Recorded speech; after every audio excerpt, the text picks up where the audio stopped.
আমি প্রথমেই 2026-এ এসে আপনাদেরই সন্তান, ইন্টার পড়ুয়া একটা ছেলে, আপনাদের যাদের রক্তের উপরে দাঁড়িয়ে বাংলাদেশে আমরা পরিবর্তনের স্বপ্ন দেখেছিলাম, সেই স্বপ্ন ভঙ্গ হয়েছে। আলিফের আজকে চোখ নাই। গতকালকে তার সাথে দেখা করতে গিয়েছিলাম, তার একটি চোখে সে দেখতে পারবে না, আরেকটি চোখে এটাও এফেক্টেড হবে। ডাক্তার বলেছে ওইটাও রাখতে পারবে কিনা। তার মা বাবা খুবই অসুস্থ, ফ্যামিলিতে আরেকটা ভাই আছে। বারবার একটা কথা বলে যে আমাদের বাক স্বাধীনতা হরণ করা যাবে না। আজকে আমি আলিফের প্রতি সহমর্মিতা জানিয়ে এখানে ব্যান্ডেজটা লাগিয়েছি বাংলাদেশকে দেখানোর জন্য যে যেখানে আমাদের একটি জুলাই সনদ বাস্তবায়ন হওয়ার কথা ছিল, যেখানে আমাদের যে ভাইদেরকে শহীদ করা হয়েছে তাদের হত্যাকাণ্ডের বিচার হওয়ার কথা ছিল, যাদের হাত কেড়ে নেওয়া হয়েছে, পা কেড়ে নেওয়া হয়েছে, চোখ কেড়ে নেওয়া হয়েছে, সেই মানুষগুলোর সুচিকিৎসা হওয়ার কথা ছিল, যেই ফ্যামিলিগুলো ক্ষতিগ্রস্ত হয়েছে তাদের ক্ষতিপূরণ পাওয়ার কথা ছিল, যেখানে একটা ইউনিটির কথা ছিল, সেখানে অনেকেই পকেটে নিয়ে টাকা নিয়ে হাঁটছে যে জুলাই শহীদ ফ্যামিলি বা আহতদেরকে টাকা দিয়ে ক্রয় করবে। কিন্তু আল্লাহর কি অশেষ লীলা খেলা, বাংলাদেশের শহীদ ফ্যামিলি এবং আহত যারা আছেন তাদের মন এত শক্ত এবং এত পবিত্র যে দুনিয়ার চাঁদ তারা নিয়ে আসলো এবং যত টাকা নিয়ে আসিস তাদেরকে কেউ ক্রয় করতে পারবে না বাংলাদেশে।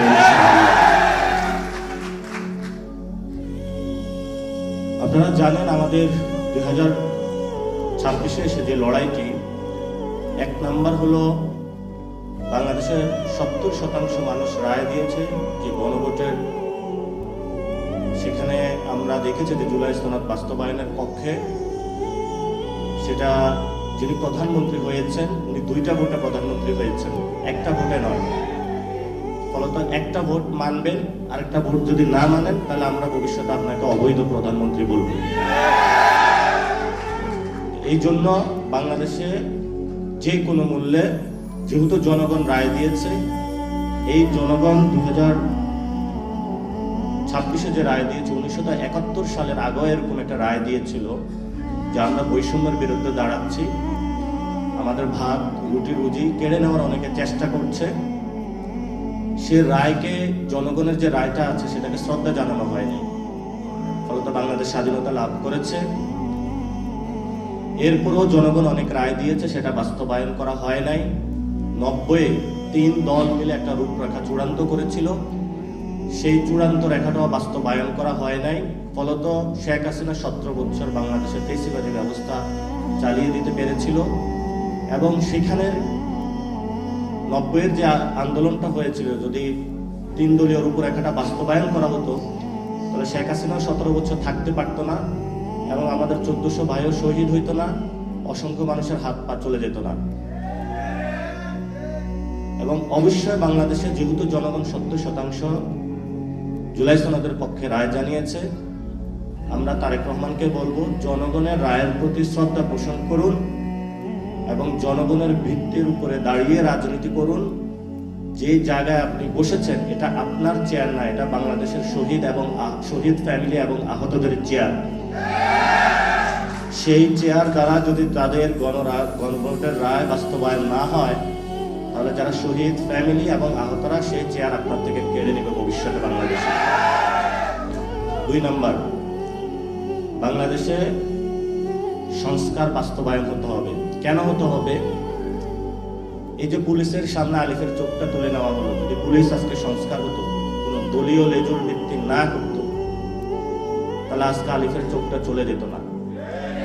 যদি জুলাই সনদ বাস্তবায়ন হতো তাহলে এই ধরনের নগ্ন সন্ত্রাসী কার্যক্রম আমরা পথে দেখতাম না। সরকার একটা সংশোধন কমিটি গঠন করেছে, জুলাই সনদ বাস্তবায়ন করবে না এই মর্মে, এবং আমরা সরাসরি বলতে পারি যে বিএনপি জুলাইয়ের বিপক্ষে গিয়েছে। যদি বিপক্ষে না যাইতো তাহলে সংশোধন কমিটি তারা গঠন করত না। যেহেতু তারা সংশোধন কমিটি গঠন করেছে, পার্লামেন্টে আমরা আরো কথা বলবো। যদি এটা পার্লামেন্টে চূড়ান্ত না হয়, ইনশাআল্লাহ বাংলাদেশে যত শহীদ ফ্যামিলি রয়েছে এবং যতজন আহত রয়েছে তাদের আদালতে জুলাই সনদের রায় বাস্তবায়ন হবে ইনশাআল্লাহ। 3 নম্বর, আপনারা জানেন আমাদের সার্বভৌমত্ব। এই গণ অভ্যুত্থানের পরে আরেকজন আমাদের বীর পুরুষ ছিলেন যিনি শহীদ হয়েছেন, শহীদ উসমান হাদি। উনি বাংলাদেশের আজাদির পক্ষে কথা বলেছিলেন, সার্বভৌমত্বের পক্ষে কথা বলেছিলেন, যাকে দুনিয়া থেকে সরিয়ে দেওয়া হয়। এই মানুষটা বিচার করা হবে বলে প্রধানমন্ত্রী প্রতিশ্রুতি দিয়েছিলেন। 5 মাসে তার কোনো প্রতিশ্রুতির বাস্তবায়ন দেখি নাই এবং ভবিষ্যতে দেখব বলেও আমরা আশা করি না তার থেকে। যে মানুষগুলো আহত হয়েছে, শহীদ হয়েছে, সেই মানুষগুলোকে মুক্তিযোদ্ধা মন্ত্রণালয় ব্যবহার করে 71-এর মুক্তিযুদ্ধের পরে এই মন্ত্রণালয় ব্যবহার করে অনেক কারসাজি হয়েছিল। এখন আমি বিভিন্ন গ্রামে গিয়েছি, 1 মিনিটে শেষ করব। আওয়ামী লীগের যতগুলো লোক আমাদেরকে খুন করেছিল, আপনাদের সন্তানদেরকে, তারা হলো বাহিরে ঘোরাফেরা করে সবাই। পুলিশও নিশ্চুপ, বিভিন্ন দলও নিশ্চুপ। আমরা যখন কথা বলতে যাই তারা বলে যে চুপ করে থাকেন, নাইলে চোখ উপড়ে ফেলবো। বললাম যে ভাই কি হয়েছে, একটু রাতের বেলা খোঁজ নেওয়ার চেষ্টা করলাম। প্রত্যেকগুলা সন্ত্রাসীর সাথে কারোর সাথে 10 লাখ টাকা, 12 লাখ টাকা, 15 লাখ টাকার বিনিময়ে ওসি এবং ওই জায়গায় যারা দলীয় নেতৃবৃন্দ আছে তারা ভাগ বটোয়ারা করে তাদেরকে জেল থেকে ছেড়ে দিয়েছে। এখন তারা এসে আহতদেরকে হুমকি দিচ্ছে, খায়া ফেলবো, মায়েরা ফেলবো, সব করে ফেলবো। আপনাদেরকে দেয় নাই? তাহলে আপনাদের জীবনের নিরাপত্তা কোথায়? জীবনের যদি নিরাপত্তা না থাকে, প্রধানমন্ত্রী না দিতে পারে, তাহলে আমরা কি আবার সেই শহীদের খাতায় নাম লেখাবো, নাকি আমাদের জীবনের নিরাপত্তা আমরা নিশ্চিত করব বাংলাদেশে ইনশাআল্লাহ? আরেকটি বিষয় হলো, আমি অনেক জায়গায় গিয়েছি, অনেকে এসে কান্নাকাটি করে। ওসি, উপজেলা প্রশাসন থেকে শুরু করে বিভিন্ন জায়গায় আহত যদি কেউ পরিচয় দেয়, শহীদ ফ্যামিলি যদি কেউ পরিচয় দেয়, মনে হচ্ছে যে পৃথিবীতে সে সবচেয়ে অচ্যুত। প্রশাসন কথা বলে না। আপনারা তাহলে বাস্তব অভিজ্ঞতার সম্মুখীন হচ্ছেন। আমরা প্রশাসনের ভাইদেরকে বলবো, এখনো আপনাদের বিচার কিন্তু হয় নাই। প্রশাসনের মধ্যে অনেক খুনি আছেন এখনো লুকিয়ে। আবারও এখনো আহতদেরকে হলো 2 বছর পরে সহ্য করতে পারেন না, শহীদ ফ্যামিলিদেরকে। আমরা বলবো যারা প্রশাসনে এই খুনের সাথে জড়িত ছিল তাদেরকে বিচারের আওতায় নিয়ে আসার জন্য, এবং যারা আহত শহীদ ফ্যামিলিদের দেখলে তেলে বেগুনে জ্বলে উঠে, আমরা ওদেরকে চিহ্নিত করার চেষ্টা চালাবো, কারণ ওরা হলো গুপ্ত আওয়ামী লীগ। প্রশাসনে গুপ্ত আওয়ামী লীগ না থাকলে তাহলে তারা শহীদ ফ্যামিলি এবং আহতদের সাথে এই ধরনের আচরণ করতে পারে না। আপনারা আজকে এসেছেন, অনেকেই বলে আমি বিএনপির বিরোধিতা করি।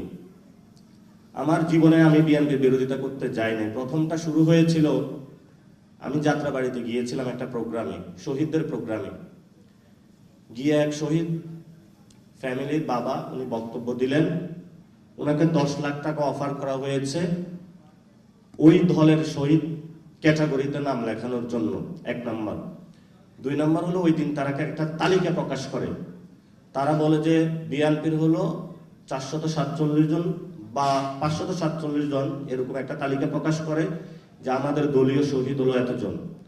আমি বাসায় এসে একটু ঘাটাঘাটি করলাম। ঘাটাঘাটি করে দেখি এই দাবিটা সত্য নয়। এরপর থেকে আমি এই জনযুদ্ধ শুরু করলাম। যারা বাংলাদেশের শহীদদেরকে দলীয় বানাইতে চায় তারা বাংলাদেশের শহীদদেরকে ধারণ করবেও না, আর জুলাই সনদকেও ধারণ করবে না। তাদের নামে এখন এই যুদ্ধ শুরু হয়ে গেল। এখন অনেকে বলে যে চুপ করে যাবেন, হামলা চালাবো, মামলা দিব।